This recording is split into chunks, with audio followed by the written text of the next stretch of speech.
Hi everyone, I'm Jo Barclay-Logie and welcome to another tutorial.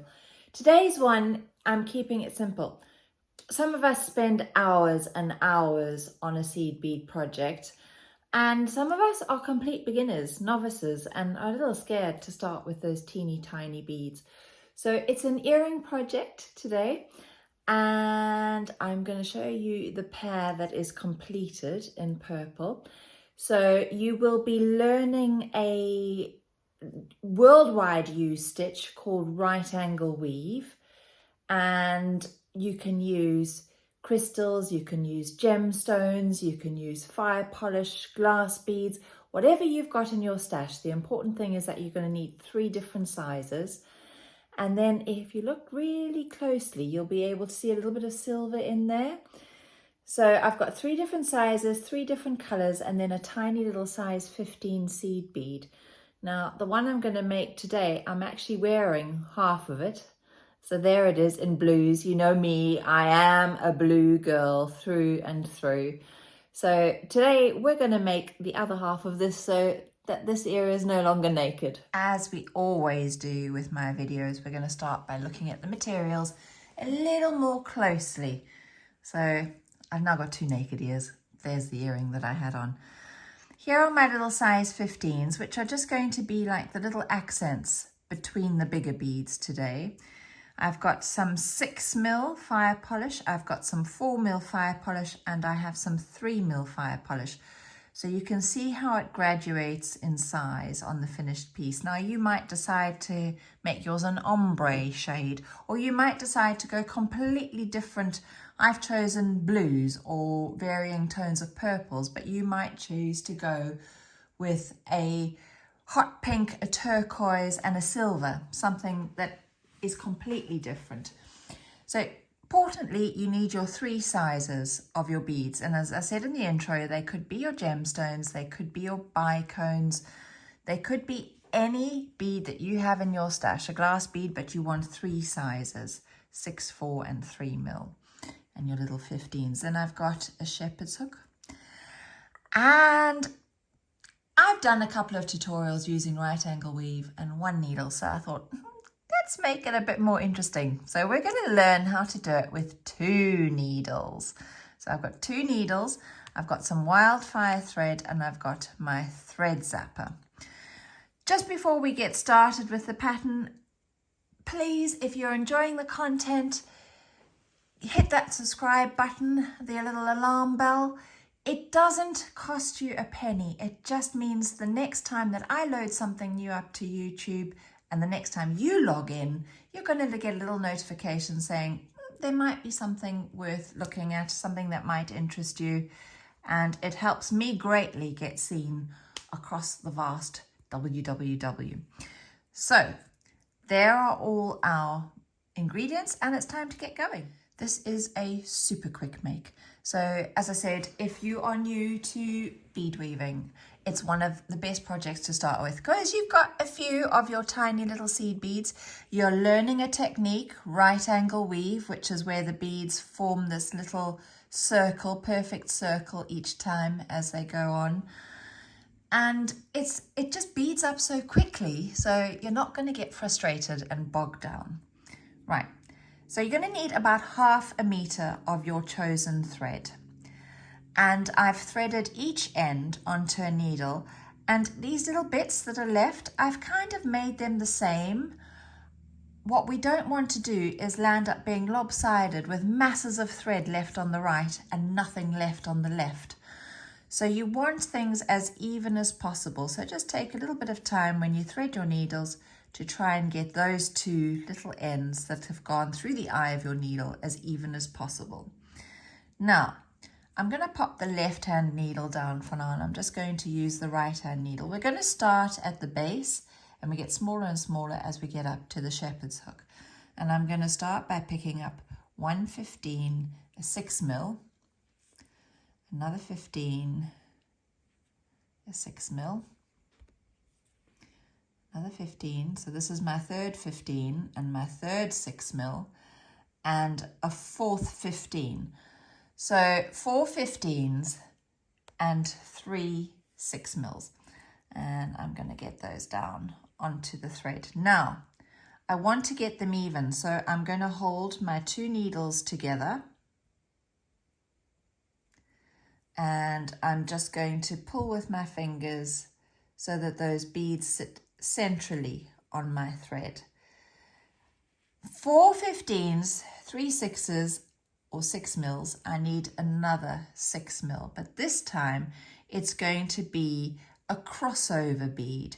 So I've picked it up with my right hand needle and it's on the thread. I'm also going to pass through from the left hand side with my left hand needle. So both needles, let's get that in focus, both needles have passed through the bead. Now, so in order that this does not move around too much, we're going to do exactly what we did earlier. So I'm going to put my 2 needles together and I'm going to put my fingers on that 4th bead that I've just added and I'm going to slide it down the threads. I'm moving the needles away from me so that I don't take this out of shot. So that 4th bead is sliding down the thread and there I'm going to have my very first bit of right angle weave. And importantly, these 2 threads have remained even because I've been careful keeping this in the center. Right, so first little bit done. Let's just get that there. Okay. Now, next thing we're going to do is we need a 15 either side of the bead. So we're going to pick up a 15 with the left and a 15 with the right. Now, I'm not so good at beading with my left hand, but I'm going to do my best. Then we're going to pick up a 6 mil with the right and a 6 mil with the left. And 1 more 15 to go on the other side of that 6 mil. So 1 with the right and 1 with the left. And I'm going to let those drop down to where we are at the base. It's now time for our crossover bead. So each time we do right angle weave, we've got 4 main beads. There's 1, 2, 3, 4. Now that number 1 at the top there becomes one of the 4 in the next lot. So far I've got 1, 2, 3, and I need a crossover one at the top. And I'm going to go down a size. So I'm going to pick up one of my 4 mil beads with my right hand needle, pop it on, cross through with my left hand needle, bring the needles together. But now, because this is in place, it's not so crucial that I'm holding everything tight. I can actually just pull, and if by magic this section is not moving, and that's going to stay exactly where I want it to be. So we've got one section of 4, we've got a second section of 4, albeit with different sized beads, and it's time for the next step. We need a little seed bead either side of the 4 mil. So we pick up a 15. Now we're on each needle. Then we're going to pick up a 4 mil onto each needle. And then a 15 on the other side.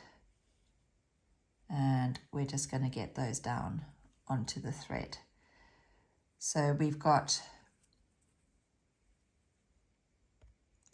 3 beads.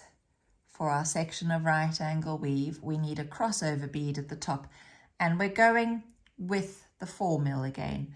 So I pick up a 4 mil on my right, pop it through, pass through from the left hand side with the left needle and pull it all down into place.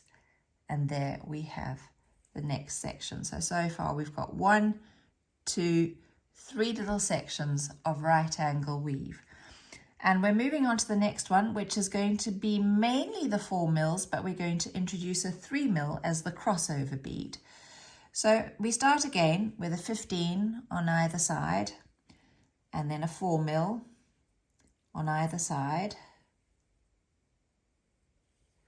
followed by a 15 on either side. So that's 3 beads to each side, a 15, a 4 mil, a 15. And now we're going to cross over through a 3 mil. So I've picked up a 3 mil, gone through from the right,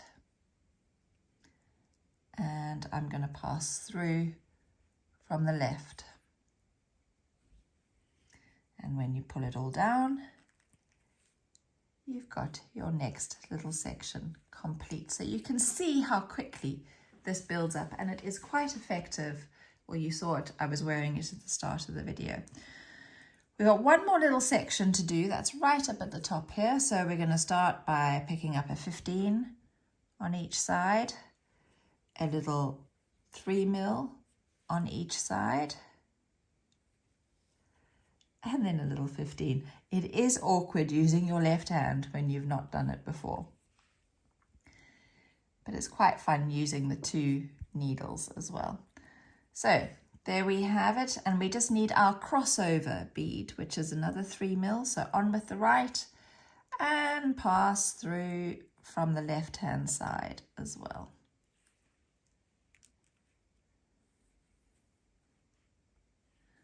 So there you have it. It's now ready for us to attach our ear wire. But before I do that, I'm going to get rid of one side. So you can imagine if you were beading a bracelet and you were doing them all the same size, so you were doing the base all in 6mm, you could just continue with your two needles until you had a desired length. But for our earrings, this is where we're going to end. So I'm actually going to end off the thread now. And I'm following the path of the beads. I don't want any extra thread showing. So I've just taken the left hand needle and I'm passing through my beads. So I've come through, let's zoom in a little bit so that you can see a bit more clearly. Especially if you're a newbie, ending off threads can be a scary thing. Now, don't forget to pass through those little 15s as well, because if you don't pass through them, you're going to land up with excess thread showing, which you don't want. So I'm kind of going in a figure of, sorry, I forgot it was zoomed in a figure of 8 through my beadwork, remembering to pass through the little 15s. And I'm now going to tie off, you'll see I've just exited a 15, so the next bead I pass through will be a bigger bead. I'm going to end off with a double half hitch knot here before I pull the knot into the bead so that it's safe and secure. And a double half hitch means you take the needle under the thread bridge. And the thread bridge is the thread that's created between the 15 and the 4mm bead. So I've taken it under the thread bridge and I've formed a loop, and I'm going to pass my needle through the loop and I'm going to pull tight. And that's a half hitch, but to make it a double you need to do it twice. So under the thread bridge, form a loop, through the loop and pull tight. And then you're going to pass through the bigger bead and pull that knot that you've just tied inside the big bead so that when you snip off your thread, you're not going to snip through the knot. So I'm just going to get my thread zapper and zap that off there. Now I'm left with one needle up at the top and I'm ready to add in my ear wire. So I'm just going to come out again. Here's my ear wire. And I'm going to use some little size 15 seed beads for this. I'm continuing with the same seed bead that I used in the whole earring. And I'm going to pick up 3 to begin with. So 1, 2, 3. And I'm going to let those drop down to that 4mm. I'm then going to pass through the loop of my ear wire. And then I'm coming back through the little 15. I'm going to have to pick this up to hold it. Let's get it in focus now that I've moved it. I'm coming back through the little 15 that is closest to the ear wire. And I'm going to pull my thread all the way through. So in effect, what I will have, let's bring this one up and zoom in. I will have 2 little seed beads going up the side, then through a central one, through the ear wire, back through the central one, and then I need 2 little seed beads to come down the left hand side. So I have come back through the little 15 that's closest to the ear wire. I just need 2 more. And I'm going to pass back through that 4 mil from the opposite side. And when you pull your threads through, you'll have a neat little finish at the top there. Then I'm just going to weave this one away, just like I did the left hand thread. End it off with a double half hitch. So if you need to see how to do that again, just hit the rewind button and go back to the other ending off. And I'll join you when I'm done. Yay! No more naked ears. They've both got an earring now. So there we go. That's our very simple, quick tutorial.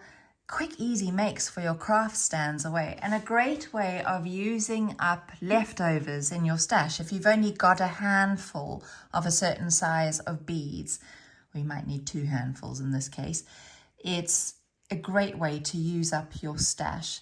So I hope you've enjoyed the tutorial with me. Hope you've had fun using your 2 needles. Go for it with your color combinations and with your bead size combinations. You don't need to use a 6, a 4, and a 3. You could make them smaller by going a 4, a 3, and a 2.